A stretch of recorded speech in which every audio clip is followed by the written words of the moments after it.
तो आज आरएलपी की तरफ से ट्रैक्टर रैली निकाली जा रही है। उससे पहले हनुमान बेनीवाल जी मीडिया संवाददाता मनोहर बिश्नोई हमारे साथ यहां पर जुड़ रहे हैं, उनके साथ मौजूद हैं। अब मनोहर, क्या कुछ जो है आज किया जाएगा रैली के जरिए?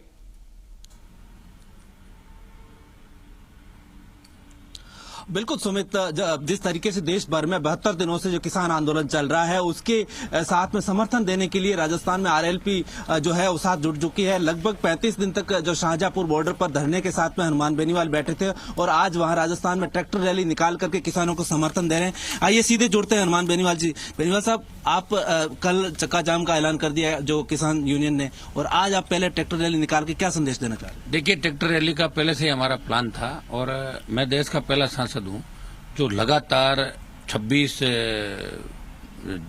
दिसंबर को जब हमने बड़ा कूच किया था 1 लाख लोगों का शाहजहांपुर बॉर्डर दिल्ली की तरफ, तब हमें रोक दिया था। उससे पहले भी हमने 12 दिसंबर को कूच किया और 26 जनवरी की ट्रैक्टर परेड में भी हजारों साधनों के साथ मानेसर तक आए थे। शांतिपूर्वक हमारा आंदोलन रहा, लेकिन दिल्ली की सरकार जाग नहीं रही है।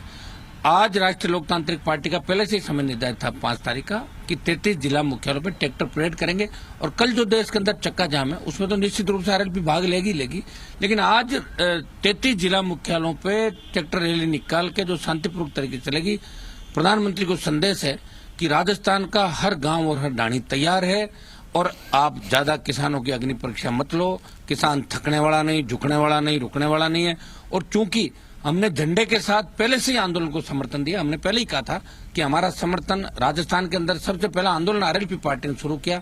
ये नेशनल हाईवे जो दिल्ली जयपुर है, ये 70 साल में पहली बार बंद हुआ जब राष्ट्रीय लोकतांत्रिक पार्टी 12 दिसंबर को हजारों समर्थकों के साथ में पहुंचा था, तब इस एनएच को जाम किया था। और लगातार हम वहां धरना भी दे रहे हैं और लोकसभा के अंदर भी चाहे राष्ट्रपति का अभिभाषण हो, बजट भाषण हो, और 4 दिन से लगातार देख रहे हो आप विपक्ष की जोरदार भूमिका हम निभा रहे हैं। प्रयास कर रहे हैं कि किसी न किसी तरह तीनों किसान बिल वापस हो और संपूर्ण स्वामीनाथन आयोग की रिपोर्ट लागू। और राष्ट्रीय लोकतांत्रिक पार्टी किसानों के लिए और जवानों के लिए बनी। मैंने पहले ही कहा था, जब भी देश के किसान जवान को आवश्यकता पड़ेगी, बिना सोचे समझे 1 मिनट के अंदर सत्ता को ठोकर मार के अपने भाइयों के साथ आ जाऊंगा। और इसीलिए मैंने एनडीए को ठोकर मार के और किसानों के साथ रहने का फैसला किया।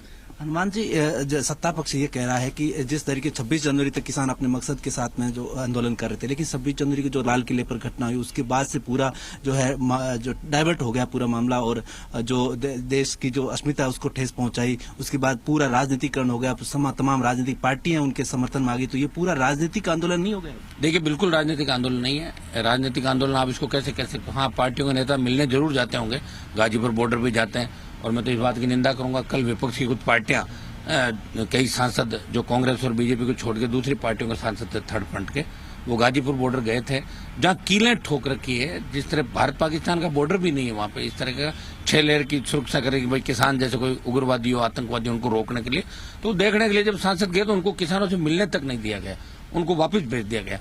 तो ये तो लोकतंत्र नहीं देश के अंदर, इसकी मैं निंदा करता हूं। और इसका बिल्कुल राजनीतिकरण नहीं हुआ, आंदोलन अपने हिसाब से चल रहा है। चाहे सारे बॉर्डर आप देख लो, सिंधु बॉर्डर, गाजीपुर, टेकरी, शाहजहांपुर बॉर्डर, और भी तमाम देश के अंदर धीरे धीरे आंदोलन तेज होगा। और आवश्यकता पड़ी तो हम पूरे देश के तमाम राज्यों में लोगों से अपील करेंगे। और प्रधानमंत्री जी को जिद छोड़नी चाहिए। जिन किसानों ने इनको सत्ता के शिखर पर बिठाया, ये अपनी प्रधानमंत्री जी की जिद है खाली कि मेरी जिद रहे, बस मोदी ने जो कर दिया वो फाइनल है। तो ये जिद देश का किसान चलने नहीं देगा। किसान अपना हक और अधिकार मांग रहा है।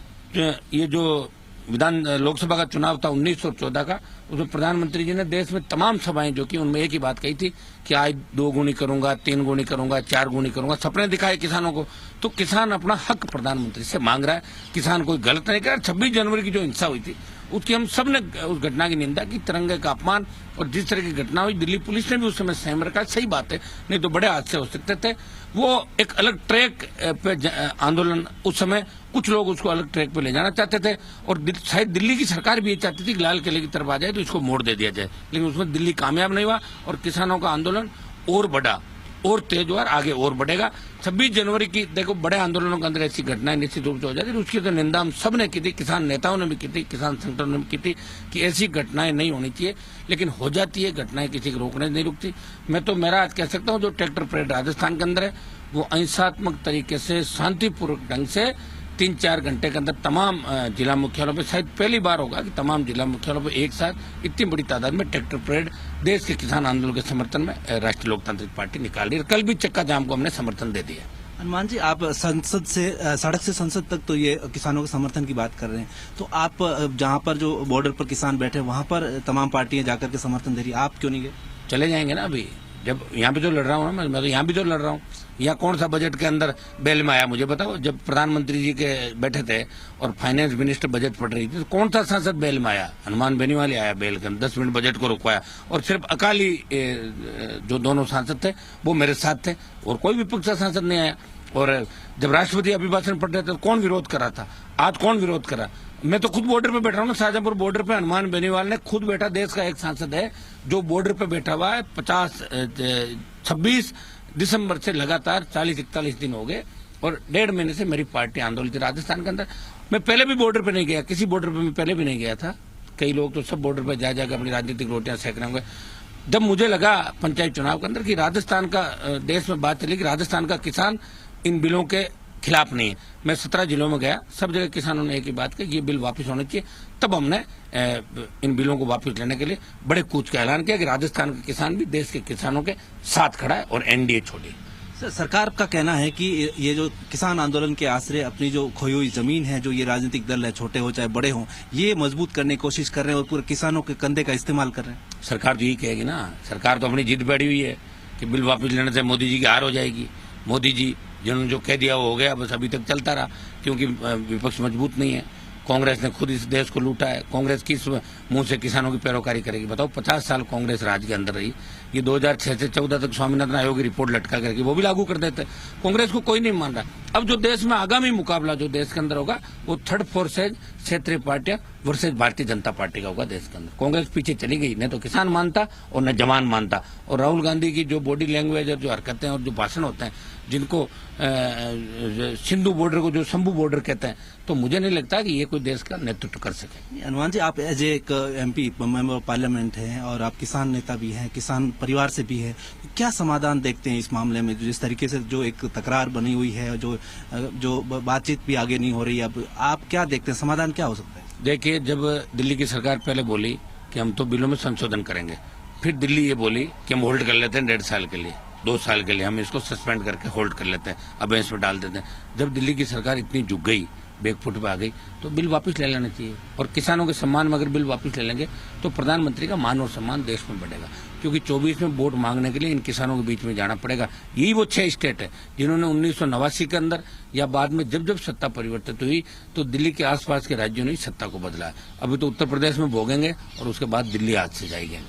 हनुमान जी, राकेश टिकैत ने घोषणा करी है कि अक्टूबर-नवंबर तक चलेगा आंदोलन। क्या आप भी तैयार हैं कि अक्टूबर-नवंबर तक आंदोलन चले और उसमें साथ रहेंगे, समर्थन देंगे? देखिए, मुझे तो आंदोलन करना ही है। इन बिलों के खिलाफ भी करूंगा और प्रदेश के अंदर भी जो मेरे मुद्दे आरएलपी के, फ्री बिजली, टोल मुक्त राजस्थान, बेरोजगारी भत्ता, रोजगार, और जिनको लेकर राष्ट्रीय लोकतांत्रिक पार्टी बनी, तो मैं तो हमेशा आंदोलन करूंगा 2023-24 तक। मुझे तो आंदोलन ही करना है। अभी दिल्ली देश भर के किसानों के समर्थन में कर रहा हूँ, फिर स्टेट की समस्याओं को लेके, तो मेरा तो पूरा साल ही ये जो अक्टूबर या दिसंबर तक आंदोलन में जाएगा और इस आंदोलन को मेरा समर्थन हमेशा जारी रहेगा हर तरीके से। हनुमान जी, राजस्थान में विपक्ष में भाजपा है, तो भाजपा की जिम्मेदारी नहीं बनती कि वो भी किसानों के साथ आए और ऐसे जो किसानों की समस्या है उनको लेकर के आपके साथ जुड़े?